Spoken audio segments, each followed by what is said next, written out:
Hello everyone, welcome to DSCJ Tele Classes. I'm Kamaljeet Kaur and today I'll be taking up class 10 Geography, lesson number 2, Forests and Wildlife Resources. Students, this is the second part of the lesson, Forests and Wildlife Resources, और आज हम इसमें पढ़ेंगे Conservation of Forests and Wildlife in India, Types and Distribution of Forests and Wildlife Resources, and the third topic will be Community and Conservation. So let's begin. Conservation of Forests and Wildlife in India. अभी तक हमने पढ़ा कि flora और fauna कैसे deplete हो रहा है. अब हम पढ़ेंगे कि उसे कंजर्व कैसे करना है. हमें कंजर्वेशन की जरूरत क्यों पड़ी? Conservation preserves the ecological diversity. हर चीज का एक इम्पोर्टेंट और यूनिक रोल होता है. तो जब हर चीज का एक यूनिक रोल होता है तो उन्हें प्रिजर्व करना जरूरी है. और जब इकोलॉजिकल बैलेंस मेंटेन रहता है तो नेचर अपने आप को सस्टेन रखता है. और जब नेचर अपने आप को सस्टेन रखता है तो हमें आगे तक रिसोर्सेज प्रोवाइड होते रहेंगे. Then it preserves genetic diversity. मतलब कंजर्वेशन से जेनेटिक डाइवर्सिटी को प्रिजर्व किया जाता है. एग्जाम्पल, ट्रेडिशनल क्रॉप वेराइटीज को अगर कंजर्व करना है तो उन्हें प्रिजर्व करना पड़ेगा. ऐसे ही हमें वेराइटीज ऑफ फिश चाहिए तो हमें एक्वेटिक बायोडाइवर्सिटी को प्रिजर्व करना पड़ेगा. ह्यूमन बीइंग्स ये सारे कंजर्वेशन मेथड्स अपने सेल्फिश मोटिव के लिए अपनाता है. पर चलो, ऑन द होल हमारी बायोडाइवर्सिटी जो है वो प्रिजर्व हो रही है और जेनेटिक डाइवर्सिटी मेंटेन हो रही है. Now the steps taken to conserve forest and wildlife in India. Indian Wildlife Protection Act 1972 was initiated. इसके तहत कई तरह के रूल्स एंड रेगुलेशंस बनाए गए. इस एक्ट के तहत और वो उन रूल्स एंड रेगुलेशंस को जो भी वायलेट कर रहे हैं उनके लिए स्ट्रिक्ट पनिशमेंट्स भी रखी गई हैं. और ये जो वाइल्ड लाइफ प्रोटेक्शन एक्ट है ये जम्मू कश्मीर के लिए लागू नहीं होता है क्योंकि जम्मू कश्मीर का अपना वाइल्ड लाइफ एक्ट है. Under this act an all India list of protected species was published. इस लिस्ट में सारी प्रोटेक्टेड स्पीशीज का नाम था. ये सारी प्रोटेक्टेड जो स्पीशीज हैं वो मेंशन थी. जितनी भी एंडेंजर्ड स्पीशीज थी उनकी हंटिंग पर बैन था. उनके हैबिटेट को लीगल प्रोटेक्शन दिया गया था. And restricting trade was restricted in wild life act. उसके बाद क्या किया गया? Establishment of national parks and wild life sanctuaries. अब आप सोचेंगे कि नेशनल पार्क्स और वाइल्ड लाइफ सैंक्चुरीज में क्या डिफरेंस है. वाइल्ड लाइफ सैंक्चुरीज जो है छोटे एरियाज को कवर करती हैं और मोस्टली वाइल्ड एनिमल्स को सिक्योरिटी प्रोवाइड करती है. It is an area marked by the government to protect wildlife. जबकि नेशनल पार्क्स लार्ज एरियाज में होते हैं. ये भी गवर्नमेंट एरियाज हैं बट ये पूरी बायोडाइवर्सिटी को प्रोटेक्ट करते हैं. उस एरिया में जितने भी एनिमल्स या प्लांट्स आते हैं वो सब प्रोटेक्टेड होते हैं. उनके साथ किसी भी तरह की छेड़छाड़ नहीं हो सकती. इसके अलावा certain projects undertaken to preserve specific animals. जैसे असम में काजीरंगा नेशनल पार्क में वन हॉर्न राइनोसरस को प्रोटेक्ट करने के लिए प्रोजेक्ट चलाया गया. उसके बाद 3 टाइप्स ऑफ क्रोकोडाइल्स को प्रोटेक्ट करने के लिए स्पेसिफिक प्रोजेक्ट्स लॉन्च किए गए. 3 टाइप्स ऑफ क्रोकोडाइल्स होते हैं: salt water crocodiles, fresh water crocodiles and gharials और द एलिगेटर्स. इनको प्रोटेक्ट करने के लिए चंबल एरिया में प्रोजेक्ट चलाए गए. ऐसे ही एशियाटिक लायंस को प्रिजर्व करने के लिए गिर फॉरेस्ट में प्रोजेक्ट्स चलाए गए. प्रोजेक्ट टाइगर के बारे में तो आप सबने सुना ही होगा. इसके बारे में हम बाद में डिस्कस करेंगे. इन सारे कंजर्वेशन प्रोजेक्ट्स का मेन फोकस है फूड चेन को प्रोटेक्ट करना. इन प्रोजेक्ट से एक स्पेसिफिक एनिमल को नहीं बल्कि पूरे बायोडाइवर्सिटी को प्रोटेक्ट किया जा रहा है. और जब बायोडाइवर्सिटी कंजर्व होती है तो जो छोटे एनिमल्स हैं जैसे कि इंसेक्ट्स, बटरफ्लाईज, मॉथ्स वगैरह, इनको भी खुद ही प्रोटेक्शन मिल जाता है। इससे रिलेटेड कुछ नोटिफिकेशन जारी किए जाते हैं। ऐसे ही वाइल्ड लाइफ एक्ट 1980 एंड 86 में जारी किया गया नोटिफिकेशन के तहत बटरफ्लाईज, मॉथ्स और ड्रैगन फ्लाई को प्रोटेक्टेड लिस्ट में शामिल किया गया है। उसके बाद 1991 में एक अमेंडमेंट हुआ, उसमें 6 प्लांट स्पीशीज को भी प्रोटेक्टेड लिस्ट में ऐड किया गया। अब बात करते हैं प्रोजेक्ट टाइगर की। Project Tiger is a step taken by the government of India for the conservation of forest and wildlife in India.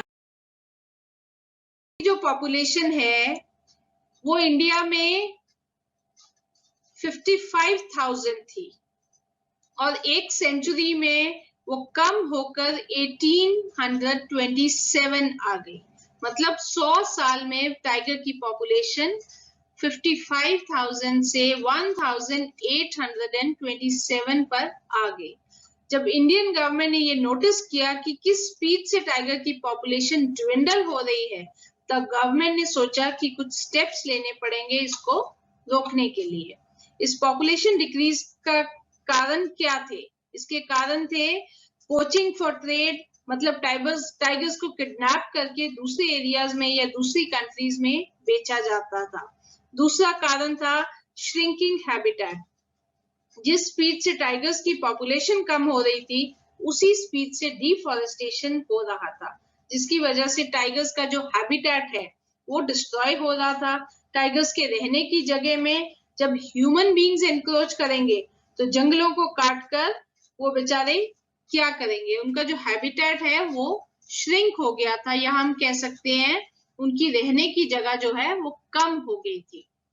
तो तीसरा कारण है depletion of prey based species, मतलब जो उनका खाना है वो कम हो रहा था। जैसे टाइगर को हिरन खाना पसंद है, तो डिफॉरेस्टेशन से अगर हिरन कम हो गए तो नेचुरल है कि टाइगर भी कम हो जाएंगे। ये एक फूड चेन है, सब कुछ इंटरलिंक्ड है, सब कुछ इंटरडिपेंडेंट है, और इन सब का कारण है ग्रोइंग ह्यूमन पॉपुलेशन। जैसे जैसे ह्यूमन पॉपुलेशन बढ़ रही है, उनको रहने के लिए जगह चाहिए, तो वो डिफॉरेस्टेशन कर रहे हैं। तो हम ये भी कह सकते हैं कि एक मैदान में 2 तलवारें तो रह नहीं सकती, या टाइगर रहेंगे या हम लोग रहेंगे। इसलिए टाइगर्स की जो पॉपुलेशन है वो श्रिंक होती जा रही है।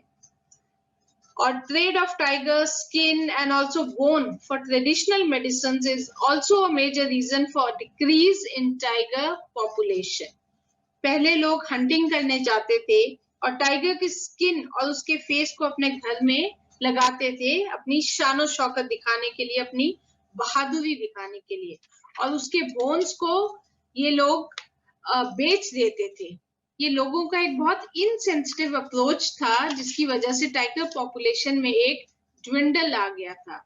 अब इस पर गवर्नमेंट ने काफी ज्यादा कंट्रोल कर लिया है। So we can say these were the main reasons for decline in tiger population from 55,000 to 1827. इन सब कारणों को देखते हुए गवर्नमेंट ने प्रोजेक्ट टाइगर स्टार्ट किया, जिसकी वजह से आप देख सकते हैं कि 1973 में ये प्रोजेक्ट लॉन्च हुआ था, तो 1827 से इंक्रीज हो गए 1985 में टाइगर्स जो है 4,002 हो गए। फिर उसके बाद 1989 में 4,334 हो गए। लेकिन उसके बाद फिर से एक डाउनफॉल आ गया, तो 1993 में टाइगर्स जो है 3,600 रह गए। उसके बाद 2014 में कम हो गए टाइगर्स, 2,226 रह गए। लेकिन अब 2018 में टाइगर्स की गिनती 2,967 थी। इन सब कारणों को देखते हुए गवर्नमेंट ने प्रोजेक्ट टाइगर लॉन्च किया 1 अप्रैल 1973 में। जब ये प्रोजेक्ट लॉन्च हुआ 1973 में, तो टाइगर की पॉपुलेशन थोड़ी इंक्रीज हो गई। इस प्रोजेक्ट का मेन एम है ensuring a viable population of Bengal tigers in their natural habitats and also to protect them from extinction. अब अब जैसे आप इस मैप में देख सकते हो कि Madhya Pradesh has the maximum number of tigers, 526, followed by Karnataka, which has a population of 524. ये डिक्लाइन का कारण एनवायरमेंटल डिग्रेडेशन और नेचुरल डेथ्स है, लेकिन चूंकि ये एक बहुत ही सेंसिटिव इशू बन गया और गवर्नमेंट की अप्रोच भी सेंसिटिव हो चुकी है, तो पूरा प्रयास किया जा रहा है टाइगर्स को कंजर्व करने का. There are 51 tiger reserves in India which are governed by the project Tiger, which is administered by the National Tiger Conservation Authority. कुछ prominent reserves हैं Corbett National Park in Uttarakhand, Sundarbans National Park in West Bengal, Bandhavgarh National Park in Madhya Pradesh. ऐसे ही और भी बहुत से national park बनाए गए हैं for the purpose of conservation of tigers. अब ये जो प्रोजेक्ट टाइगर प्रोग्राम है, ये अम्ब्रेला प्रोग्राम है. मतलब जैसे आप अम्ब्रेला को सेंटर से पकड़ते हैं और वो आपकी सारी पेरिफेरी को बारिश या धूप से बचाता है, ऐसे ही प्रोजेक्ट टाइगर जो है ये सिर्फ टाइगर्स को नहीं बचाता, उससे इंटरलिंक हर चीज या हर स्पीशीज को बचाता है. अब बात करते हैं types and distribution of forest and wild life resources. सबसे पहले हम डिस्कस करेंगे कंजर्व टू मैनेज. हमने कंजर्वेशन के बारे में अभी बहुत कुछ पढ़ लिया, जैसे प्रोजेक्ट टाइगर, नेशनल पार्क्स, लेकिन इस कंजर्वेशन को हम मैनेज कैसे करेंगे? मोस्टली फॉरेस्ट रिसोर्सेज की बात करेंगे तो हमने उसे सब डिविजन्स में डिवाइड किया है. आइए उनके बारे में पढ़ते हैं. तो सबसे पहले reserved forest, then protected forest and then unclassed forests. Reserved forests. तो more than half of the total forest area जो है वो reserved forest की कैटेगरी में आता है. ये जो reserved forest area है ये सबसे ज्यादा valuable area है.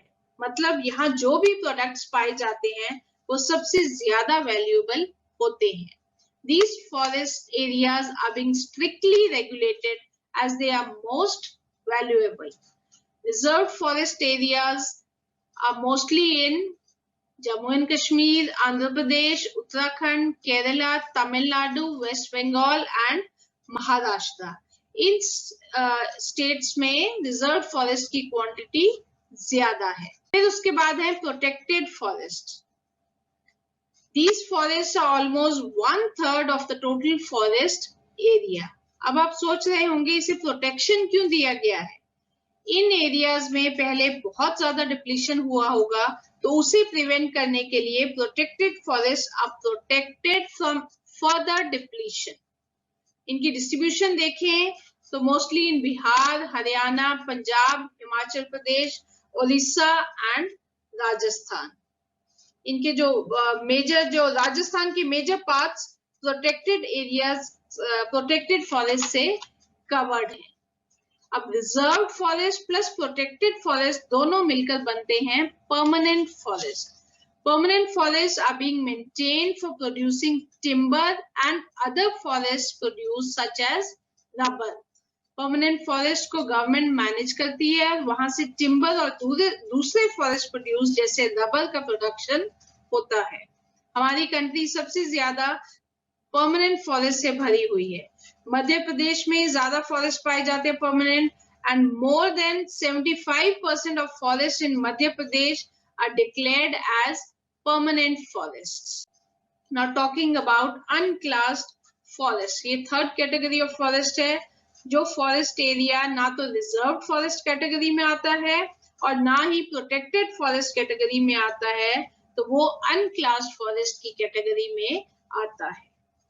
या हम कह सकते हैं other forest area and wasteland of government and private individuals and communities. Unclassed forest open category के फॉरेस्ट होते हैं, इनके अंदर आने जाने की कोई मनाही नहीं होती है. नॉर्थ ईस्टर्न स्टेट्स और गुजरात में अनक्लास्ड फॉरेस्ट पाए जाते हैं. इस डिस्ट्रीब्यूशन को देखकर हम एक एनालिसिस निकाल सकते हैं. पहले बात करते हैं रिजर्व फॉरेस्ट की, या जिन्हें हम डेंस फॉरेस्ट भी कह सकते हैं. जहाँ हैवी रेनफॉल होती है, वेजिटेशन बहुत ज्यादा होती है, तो ऐसी जगह में ज्यादा वैल्यूएबल प्रोडक्ट्स पाए जाते हैं। और इन फॉरेस्ट में diverse variety of flora and fauna भी होती है। तो जिन स्टेट्स में रिजर्व फॉरेस्ट हैं, जैसे जे.एंड.के, जे.एंड.के की यूटी, आंध्र प्रदेश, उत्तराखंड, केरला, तमिलनाडु वगैरह, यहाँ जो है डेंस फॉरेस्ट है और हैवी रेनफॉल भी है, और इन फॉरेस्ट से काफी वैल्यूएबल चीजें भी पाई जाती हैं। अब प्रोटेक्टेड फॉरेस्ट जिन स्टेट्स में है, जैसे बिहार, हरियाणा, पंजाब, हिमाचल प्रदेश, यहाँ एग्रीकल्चर का बहुत जोर है और इन्हीं स्टेट्स में ग्रीन रेवोल्यूशन जो है सबसे पहले स्टार्ट हुआ है। तो यहाँ पर जो डिस्ट्रक्शन स्पीड बहुत ज्यादा है, इसलिए प्रोटेक्टेड फॉरेस्ट इन्हीं स्टेट्स में पाए जाते हैं। ऐसे ही अगर हम देखते हैं अनक्लास्ड फॉरेस्ट, इनकी तरफ देखें तो अनक्लास्ड फॉरेस्ट जो है नॉर्थ ईस्टर्न स्टेट्स में है, वहां पर ट्राइबल कम्युनिटीज ज्यादा है और ट्राइबल कम्युनिटीज का लाइवलीहुड इन्हीं फॉरेस्ट में होता है। इसलिए हमने देखा है कि अनक्लास्ड फॉरेस्ट का डिस्ट्रीब्यूशन नॉर्थ ईस्टर्न स्टेट्स में ज्यादा है। अगला टॉपिक है हमारा कम्युनिटी एंड कंजर्वेशन। इस टॉपिक में हम पढ़ेंगे कि कम्युनिटी क्या रोल प्ले करती है कंजर्वेशन में। अब बात करें traditional system of conservation by specific community. हम पुराने टाइम से देखते आ रहे हैं कि इंडिया में नेचर के साथ बहुत ज्यादा हमारा इंटरेक्शन है। एंशिएंट टाइम से मैनकाइंड या human life it was totally dependent on forest and wild life. तो कहीं ना कहीं एक ट्रेडिशनल सिस्टम चला आ रहा है, जिसके चलते we are bound to protect our wildlife and forest resources. हमारी एक मॉरल रिस्पॉन्सिबिलिटी बनती है इनको सेव करने की। तो इसलिए ट्राइबल ग्रुप या फॉरेस्ट ग्रुप एक ट्रेडिशन के तहत इनको कंजर्व करता है। ट्रेडिशनल सिस्टम ऑफ कंजर्वेशन का एक रीसेंट एग्जाम्पल है the sacred forest, dedicated forest of Madhkeshwar in Uttarakhand, which is the most feared sacred forest in the state of Uttarakhand, and it is also the most extensive one. The doors to this site are opened only once in 70 years. मतलब 70 साल में सिर्फ एक ही बार इस forest में जाने की इजाजत होती है। लोकल प्रीस्ट को भी जाने की इजाजत नहीं होती है। अब ये traditional system of conservation by specific community को हम दो पार्ट्स में पढ़ेंगे। First is struggle of local community. बहुत सारी जो लोकल कम्युनिटीज हैं जिन्होंने ये एग्जाम्पल सेट किया है कि कम्युनिटीज जब ग्राउंड पर आ जाती हैं तो या ठान लेती हैं then they are bound to protect forest resources. जैसे सरिस्का टाइगर रिजर्व जो कि राजस्थान में है, वहां पर विलेजर्स ने खूब लड़ाई की माइनिंग अथॉरिटीज से और वाइल्ड लाइफ प्रोटेक्शन एक्ट के तहत माइनिंग का काम उन्होंने रुकवा दिया। उस रिजर्व के आसपास लाइमस्टोन की माइनिंग चल रही थी, जिसकी वजह से फॉरेस्ट रिसोर्सेज डिप्लीट हो रहे थे और वाटर रिसोर्सेज जो हैं वो बहुत ज्यादा अफेक्ट हो रहे थे। वाइल्ड लाइफ डिस्टर्ब हो गई, तो वहां के लोकल विलेजर्स ने वाइल्ड लाइफ प्रोटेक्शन एक्ट के रूल्स और रेगुलेशंस के तहत वहां के डाइवर्स लाइफ फॉर्म्स पर होने वाले इफेक्ट्स को रोकने के लिए प्रोटेस्ट किया और माइनिंग का काम बंद करवा दिया। ऐसे ही एक और एग्जाम्पल है राजस्थान के अलवर डिस्ट्रिक्ट का। यहाँ पे 5 गांव के लोगों ने 1200 हेक्टेयर ऑफ फॉरेस्ट लैंड को बचाने के लिए उसे बैरोदेव डाकस सेंचुरी के एरिया से जोड़ दिया। अब ये एक रिलीजियस इशू हो गया और वहां उनके अपने रूल्स एंड रेगुलेशंस चलते हैं। India is a secular country and यहाँ पर हर रिलीजन को इंडिपेंडेंस है अपने प्रैक्टिसेस को फॉलो करने की। तो इसलिए यहाँ के लोगों ने फॉरेस्ट लैंड को बचाने के लिए इसे एक रिलीजियस लैंड डिक्लेयर कर दिया और जो 1200 हेक्टेयर ऑफ फॉरेस्ट लैंड है उसको कंजर्व कर दिया। उसमें ना हंटिंग होती है, ना पेड़ों को काटने दिया जाता है। तो इस तरह से वहां के फॉरेस्ट और वाइल्ड लाइफ रिजर्व हो रही है। इसके बाद आता है चिपको मूवमेंट।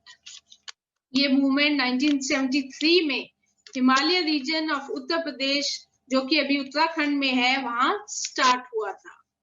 चिपको मूवमेंट एक अहिंसात्मक आंदोलन था जो कि 1973 में स्टार्ट हुआ विलेज मंडाल इन उत्तराखंड। इसका मुख्य उद्देश्य था protection and conservation of trees, पर इसको ज्यादा जाना जाता है as collective mobilisation of women for the cause of preserving forest.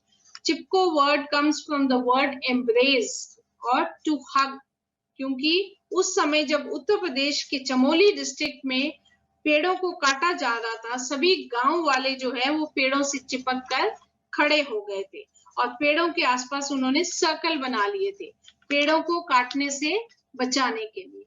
और चिपको मूवमेंट के चलते उन्होंने डिफॉरेस्टेशन को रोका और इसके साथ लोगों में अवेयरनेस भी बढ़ गई कि फॉरेस्ट को बचाने के साथ साथ नए पौधों को भी लगाना है। इसकी वजह से डिफॉरेस्टेशन कम हुआ और ट्रेडिशनल कंजर्वेशन बाय कम्युनिटी और फॉरेस्टेशन को बढ़ावा मिला। ऐसे ही और बहुत सारे मूवमेंट्स चले, जैसे कि राजस्थान में 1730 में जोधपुर के खिजादली विलेज, वहां पर 363 लोग जो बिश्नोई कम्युनिटी के थे, उन्होंने अपनी जान दे दी थी खेजड़ी ट्रीज को बचाने के लिए। इस प्रोटेस्ट को अमृता देवी ने अपनी 3 बेटियों के साथ शुरू किया था और इन चारों को मिलाकर 363 लोगों की जान गई थी पेड़ों को बचाने के लिए। ऐसे हमारे भारत देश में बहुत ज्यादा मूवमेंट्स हैं। इसके बाद है बीज बचाओ आंदोलन। अब बीज बचाओ आंदोलन स्टार्ट हुआ तेहरी में और इसे स्टार्ट किया नवधन्य ऑर्गेनाइजेशन ने। जब ग्रीन रेवोल्यूशन आया तो लोगों ने देखा कि हाई यील्डिंग वैरायटी सीड से बहुत ज्यादा प्रोडक्शन हो रहा था, फायदा भी बहुत हो रहा था, पर धीरे धीरे लोगों को समझ आया कि अभी तो प्रोडक्शन ज्यादा हो रहा है इन सीड से, लेकिन आने वाले समय में जो सॉइल की फर्टिलिटी है वो कम हो जाएगी, एनवायरनमेंट जो है पोल्यूट हो जाएगा और हम डिपेंडेंट हो जाएंगे महंगे केमिकल और पेस्टिसाइड्स पर। ग्रीन रेवोल्यूशन में इसमें लोगों को लालच दिया गया कि हाई यील्डिंग वैरायटी सीड्स को यूज किया जाए।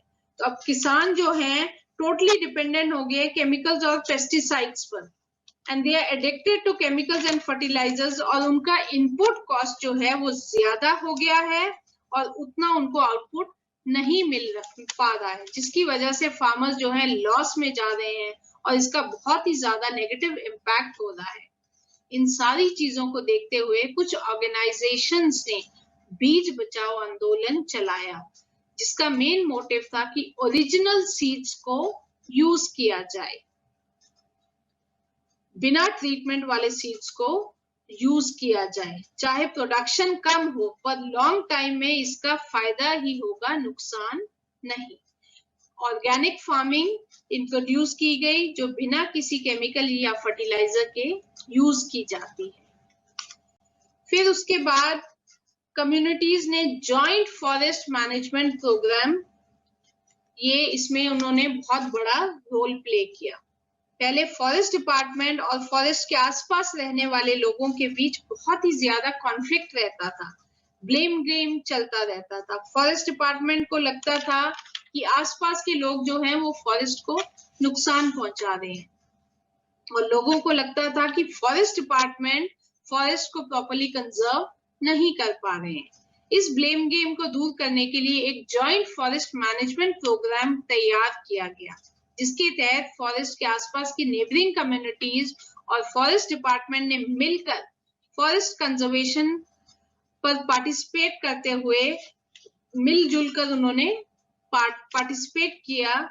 तो हम कह सकते हैं कि ये जो जॉइंट फॉरेस्ट मैनेजमेंट कंसेप्ट है ये क्या बोलता है, ये कंसेप्ट कहता है involving local communities in restoration of degraded forest, मतलब जो फॉरेस्ट डिग्रेड हो चुके हैं उनकी रिस्टोरेशन के लिए लोकल कम्युनिटीज को इन्वॉल्व किया जाए। 1988 में state of Odisha passed first resolution for joint forest management. Odisha government ने पहला joint forest management resolution pass किया था 1988 में। जो लोकल इंस्टीट्यूट्स होते हैं वो प्रोटेक्शन की रिस्पॉन्सिबिलिटी लेते हैं उस जमीन की which is managed by government, जैसे कि परमानेंट फॉरेस्ट। अब इसके रिटर्न में इन लोकल्स को क्या मिलता है? इनको नॉन टिम्बर बेनिफिट्स, यानी कि टिम्बर के अलावा और प्रोड्यूसेस जो होते हैं फॉरेस्ट के, उसका भी बेनिफिट होता है। जैसे कि उन्हें हनी कलेक्ट करने की परमिशन मिल जाती है या फ्रूट्स वगैरह कलेक्ट करने की परमिशन मिल जाती है। और इसके अलावा locals are given a share in timber harvested by successful protection। बात करते हैं sacred groves की। नेचर वर्शिप सदियों से चलता आ रहा है, ये ट्राइबल बिलीफ है। उनका ये मानना है कि नेचर के हर क्रिएशन को प्रोटेक्ट किया जाना चाहिए, इसलिए वे नेचर को वर्शिप करते हैं। और जब वो नेचर की वर्शिप करते हैं तो वो नेचर की हर चीज को प्रिजर्व करते हैं। अब वो प्रिजर्व इसलिए नहीं कर रहे कि उनके उसके फायदे नुकसान पता है, बल्कि इसलिए करते हैं क्योंकि वो उसकी पूजा करते हैं, उसको वो पवित्र मानते हैं। इससे उनकी कल्चरल एक्टिविटीज तो हो रही हैं, साथ में जाने अनजाने में नेचर की कंजर्वेशन में भी वह बहुत बड़ी भूमिका निभा रहे हैं। इस धारणा से कई फॉरेस्ट जो प्राचीन रूप में है उन्हें सेक्रेड ग्रूव्स कहा जाता है। सेक्रेड ग्रूव्स को फॉरेस्ट ऑफ गॉड या गॉडेसेस भी कहा जाता है। These patches of forest or parts of large forest have been left untouched by local people, और उनमें भी किसी भी तरह की एक्टिविटीज पर बैन है। इसके कुछ एग्जाम्पल्स हैं, जैसे tribal communities such as the Mundas and the Santhal of Chota Nagpur region worship Mahua and Kadamba trees. Then tribals of Odisha and Bihar, they worship the tamarind and mango trees during wedding. वो इमली और आम के पेड़ की शादियों में पूजा करते हैं। और पीपल और बनियन ट्रीज तो आपको पता ही, उनको सेक्रेड माना जाता है। हिंदू माइथोलॉजी के हिसाब से हर जानवर को किसी न किसी सेक्रेड फिगर के साथ कनेक्ट किया जाता है। जैसे गंगा नदी को भी पवित्र माना जाता है, साइंटिफिकली तो नहीं, बट माइथोलॉजी के हिसाब से वह एक पवित्र नदी है। इसके और एग्जाम्पल्स हैं, लंगूर्स और मकाउस को मंदिरों के बाहर खाना दिया जाता है, और बंदर को हनुमान जी का रूप माना जाता है और उन्हें भी खाना दिया जाता है।